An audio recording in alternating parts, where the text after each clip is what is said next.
à cette question, je voudrais quand même dire que toute personne est inhérente à la dépression. Ok. Toute personne est inhérente à la dépression. Personne ne peut dire quand même que tu as beau t'appeler Donald Trump, que tu as beau t'appeler Elon Musk, que tu as beau t'appeler Emmanuel Macron ou qui je ne sais, ou Poutine. Il y a ce jour noir où tu vois que les événements te dépassent.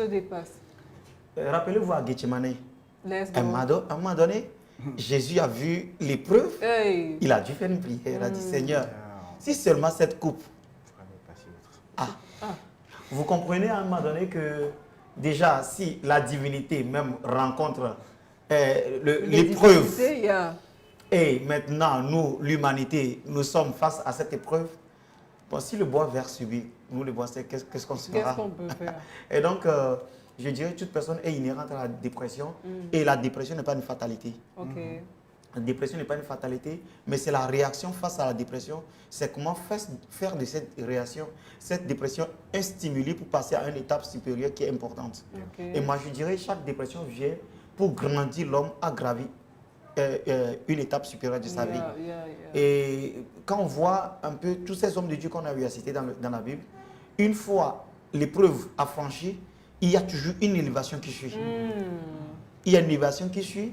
Maintenant, le problème, surtout pour nous les chrétiens qui voulons des fois être trop simples que Jésus, c'est qu'on veut faire croire aux gens que non, c'est parce que tu ne pries pas assez, c'est parce que tu ne fais pas si, et on commence pas à faire des discernements qui, des fois, font peur à Jésus lui-même. Qui font peur à Jésus lui-même? Oh, le pauvre Jésus. On fait des discernements qui font peur à Jésus lui-même. Et donc, du coup, je veux dire, quand tu passes à cette situation, pour moi, mon expérience personnelle, je vais conclure en venant sur une expérience que j'ai vécue.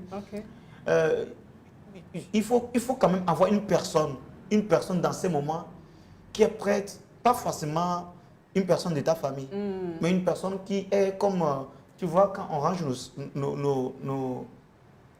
nos chambres, on a toujours un dépotoir à côté.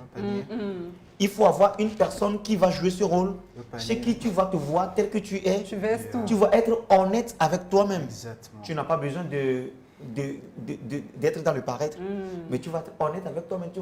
Tu vas pouvoir lui ouvrir le cœur et lui dire voilà ce par quoi je passe.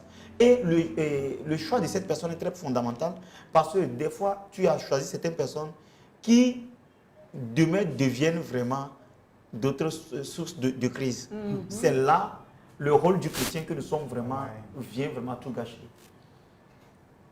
Ça vient gâcher parce que habituellement, on se met dans une position de chambre et quelqu'un vient te confier sur une affaire qu'il estime tellement intime, privée à lui, il te dit, et dès que tu le regardes, tu prends le téléphone, tu appelles ton soi-disant meilleur ami, qui a aussi son meilleur ami, qui a aussi son meilleur ami, et finalement, la chaîne.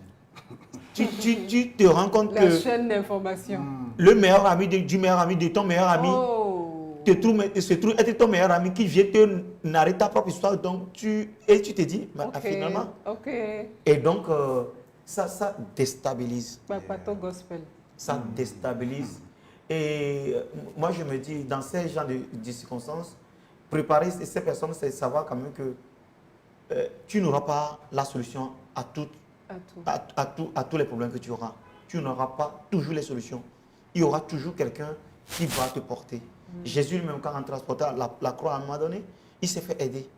Donc, reconnaître que je suis faible ici et que j'ai besoin d'aide ne devait pas être un sujet de honte. Parce que des fois, surtout quand tu commences le ministère et tu vois que le Seigneur fait des exploits avec toi, on a l'impression qu'on n'a pas trop besoin des gens. Et ça rentre dans ce qu'on appelle l'orgueil spirituel. Et on ne laisse pas le champ à d'autres de pouvoir interagir avec nous.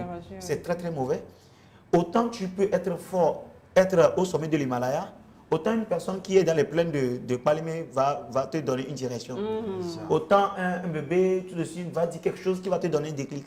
Donc, être à hauteur, mais avoir l'humilité de savoir quand même que je ne peux pas avoir la réponse à toutes choses. Parce que quand tu te dis que je connais toutes choses déjà, tu vas pas y arriver. Et moi, je chéris beaucoup ces Proverbes 3, verset 5, si je me rappelle, il dit quoi? Il dit, confie-toi à l'Éternel et ne t'appuie pas sur ta sagesse. Et moi, c'est un verset que je chéris beaucoup. Même si je semble maîtriser une chose, je me dis, si je mets massager, je vais me cogner le front tout de suite. Le jour où moi j'ai commencé à porter les lunettes, ce n'est pas plaisir que j'ai commencé à porter les lunettes. Je gérais une entreprise et face au compte de gestion qui était vraiment dans une situation calamiteuse, j'en ai pris un coup et je me rappelle le jour où j'ai quitté le boulot, j'étais en train de marcher dans la rue, j'étais en train de parler seul. J'ai fait plus d'1 kilomètre sans me rendre compte qu'en fait je me suis éloigné du boulot. Oh. J'ai commencé à parler, j'ai commencé à dire comment c'est arrivé, comment est-ce que je vais m'en sortir parce que je n'ai pas de centaines de mille, bon peut-être j'aurai encore, mais je parle des millions en ce moment. J'ai commencé par réfléchir, j'ai dit comment je vais m'en sortir, comment est-ce que ça s'est passé. Et en même temps, ma tension oculaire a pris un coup. Ouais. Et je me rappelle, je me réveille des fois, je mets ma tête sous le robinet et puis j'ouvre parce que j'avais un mal de tête. C'est ça qui m'a amené à porter les verres. Donc tu vois, il faut toujours à un moment donné arriver à se vider. Et surtout pour ces personnes dont les tempéraments aussi interagissent dans cette histoire. Yeah. Pour ces personnes qui sont des personnes impulsives et qui ont l'envie tout de suite quand ils ont un problème, c'est comme il y a un trop plein qu'il faut déverser. Il faut déverser. Il faut savoir aussi déverser pour quand même soulager l'âme. Mais il y a d'autres personnes, quand ils passent par cette situation, tu vas le voir, ils vont comprimer le mal en eux. Et la personne va dépérir devant vous, vous allez dire qu'est-ce qui se passe. Et tu ne vas pas savoir. Surtout le jeune sœur qui passe par des dépressions gouministiques. Hey, wow. Des dépressions gouministiques. Ça, j'adore. Ouais, on te pique ce mot là. Ouais, dépression. Gouministique. Merci beaucoup. Et donc, bon voilà, tu as fait la prévision de vie avec un jeune homme qui, à un moment donné, ne s'est pas avéré être le vrai. Et bon voilà, tu n'as personne à qui dire ça et bon voilà, tu te ronges et ça devient des nuits. Et ces personnes finissent facilement par devenir des personnes bipolaires. Tout de suite, très content, en même temps, ils dévient. Et des fois, au pire, ça finit par devenir un surménage même pour d'autres personnes qui ne se retrouvent pas. Donc il faut quand même montrer aux gens quand même que tel que tu es, il y a une phase de ta vie où tu n'auras pas toutes les réponses. Tu auras besoin d'aide. Tu auras besoin de personnes ressources. Surtout dans le domaine dans lequel tu es, il faut approcher une personne qui a une expérience dans ce domaine, qui saura te donner des voies. Surtout pour ces jeunes, ces enfants ou bien jeunes qui n'ont jamais connu aussi des échecs scolaires. C'est des gens, quand une fois, tu vas voir, on dit que la personne est gain le CPD pour un petit coup. La personne n'a jamais imaginé que je peux avoir d'échecs.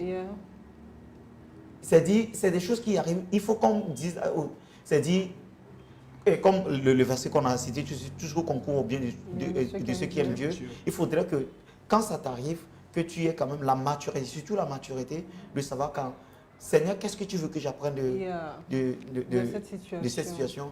Et comme tu l'as dit, moi j'en ai vraiment appris beaucoup. Et en termes de croissance spirituelle, c'est dans les moments sombres vraiment que j'ai eu à comprendre beaucoup de choses, même beaucoup sur le plan du ministère. Avant, j'ai commencé le ministère avec le showbiz. Maintenant, je suis dans le ministère, je n'ai rien à prouver à qui que ce soit. Mais je vais délivrer un message que Dieu m'a donné en un temps précis. Donc, on attend ce message. moi, personnellement, j'attends le message. En tout cas, moi, tu connais très bien mes programmes. Moi, j'ai le message du salut. Et ça vient répondre à une problématique qu'on a dit tout de suite. On vient à Christ des fois avec